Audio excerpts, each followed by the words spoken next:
السلام علیکم ورحمۃ اللہ وبرکاتہ۔ امید کرتی ہوں آپ سب خیر و عافیت سے ہوں گی اور ایمان کی بہترین حالتوں میں ہوں گی۔ اللہ تعالیٰ آپ تک آنے والے ہر شر کو خیر میں بدل دے، آمین۔ آج کا ہم اپنا سبق سٹارٹ کرتے ہیں سورۃ التوبہ کی آیت نمبر 125 سے۔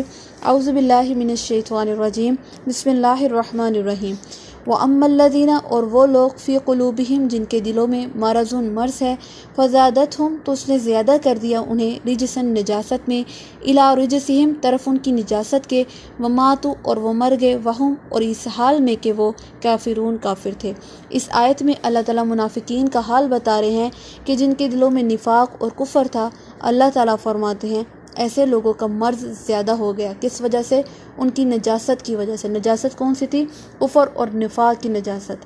جب ان لوگوں نے کوئی بھی صورت کا مذاق اڑایا، اللہ کی نافرمانی کی، اللہ کی آیات، اللہ کی نشانیوں کا، اللہ کے نبی کا اور نیک لوگوں کا، یعنی جو مومن لوگ تھے ان کا مذاق اڑاتے تھے، تو یہ جو مزید چیز جو تھی ان کے دلوں میں وہ بڑھاتی جا رہی تھی، یعنی نفاق کی بیماری مزید بڑھتی چلی جا رہی تھی۔ حضرت علی رضی اللہ تعالیٰ عنہ نے فرمایا کہ جب کوئی انسان گناہ کرتا ہے تو اس کے دل پر ایک سیاہ دبا لگ جاتا ہے۔ جیسے جیسے وہ گناہ کرتا چلا جاتا ہے اسی طرح وہ دبا بڑا ہوتا چلا جاتا ہے، اتنا کہ وہ دل کو سیاہ کر دیتا ہے۔ اسی طرح یہ منافقین کا حال تھا کہ جب ان لوگوں نے اپنے دلوں کو نفاق سے بھر لیا اور اپنی اصلاح نہیں کی تو ان کی جو نفاق کی بیماری تھی وہ اتنی بڑھ گئی کہ وہ کم نہ ہوئی، تو اللہ تعالیٰ فرماتے ہیں کہ وہ اسی گندگی کے ساتھ مر گئے اور وہ کافر تھے۔ اللہ اکبر، استغفر اللہ، اللہم لا تجعلنا منہم، آمین۔ اللہ تعالیٰ نے فرمایا منافقین ایسا بدبخت ہے جو جہنم کے سب سے نچلے درجے میں ہوگا، استغفر اللہ۔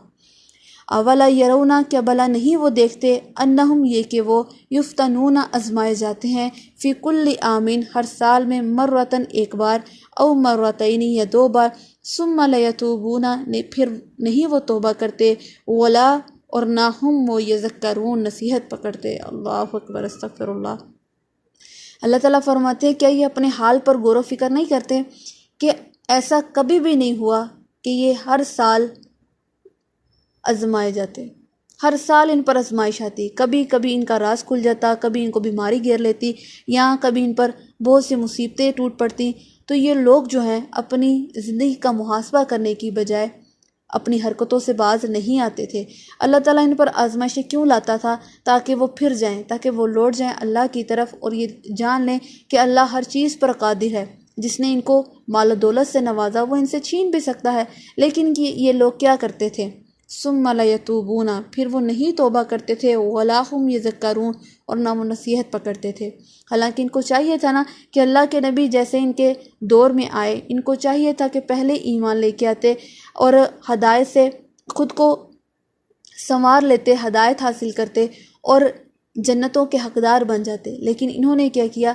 اللہ کے نبی کے ساتھ دشمنی پال لی، ان کے خلاف چالیں چلتے اور ہر طرح سے وہ چیز کرتے، ہر طرح سے وہ کام کرتے جس سے اللہ اور اس کے ساتھیوں کو نقصان پہنچتا۔ تو اللہ تعالیٰ فرماتے ہیں کیا یہ خود نہیں دیکھتے کہ کوئی سال ایسا نہیں گزرا جب ان پر کوئی آزمائش نہ آئی ہو یا ان کو کوئی مصیبت کا سامنا نہ کرنا پڑا ہو؟ یہ اللہ تعالیٰ ان کو بار بار مصیبتوں میں یا آزمائشوں میں کیوں ڈالتا تھا؟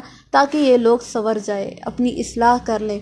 اللہ نے ان کو ڈیل دی تھی لیکن انہوں نے اس ڈیل کا فائدہ نہیں اٹھایا بلکہ اپنی منمانیاں کرتے رہے اور نافرمانیاں کرتے رہے۔ تو اللہ تعالیٰ فرماتے ہیں انہوں نے اس بات سے کوئی نصیحت حاصل نہ کی اور یہ توبہ ہرگز نہیں کرنے والے تھے، انہوں نے توبہ بالکل بھی نہیں کی، تو ان کا انجام پھر ویسا ہی ہوگا جیسے پہلے قوموں نے اللہ کی نافرمانی کی، اللہ کا انکار کیا اور وہ دوزخ کے حقدار ہوئے، اور یہ لوگ بھی جہنم کے حقدار ہوں گے۔ استغفر اللہ، اللہم لا تجعلنا منہم، آمین۔